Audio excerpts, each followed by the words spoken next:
Hi guys, I'm Rich. Let's go through my top 5 things to watch for the week ahead in markets. Number 1, the beginning of the third quarter of 2022. Looking at the performance of the major financial assets classes during the course of the second quarter, it's clear that risk-off sentiment was the primary motivator for market movements. Rapidly rising inflation fears, the resulting higher interest rates, as well as geopolitical instability are anticipated to be major market drivers throughout the third quarter, with stocks and bonds both affected, posing a problem for 60-40 portfolios. Number 2, the 30th OPEC and non-OPEC ministerial meeting. The meeting will be conducted via video conference on Thursday. After crude oil prices lost a lot of support over the course of the previous week, markets will be watching to see if producing nations will continue to adhere to their plan of gradual production increases of 432,000 barrels per day for the month of August, and if they, as indicated by Saudi Arabia,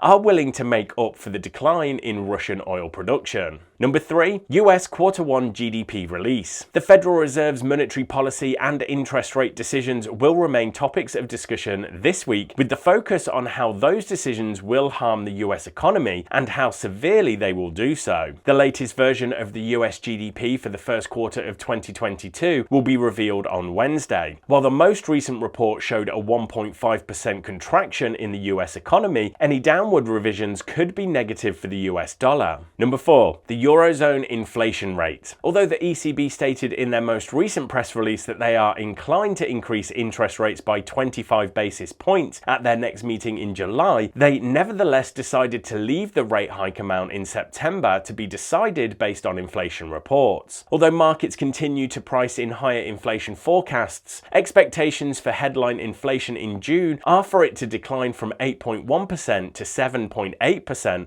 on an annual basis. Were this slowdown to materialize, it could weigh on the euro. Number 5, Bank of Japan to own 50% of all Japanese government bonds. With US dollar Japanese yen at a 24-year high, the Bank of Japan has reportedly already purchased almost 25% more government bonds in June than any month prior, solely to defend its 25% yield cap on 10-year JGBs. According to economists, if the Bank of Japan keeps up its current pace of bond buying, it may surpass the 50% threshold this week, something that no other significant central bank has ever done. You can click on the link in the description below to see the full economic calendar with the previous month's data and the consensus expectation for this time. Thanks everyone, good luck trading this week, and remember to please smash that like button and hit subscribe so you don't miss more content like this when it's released.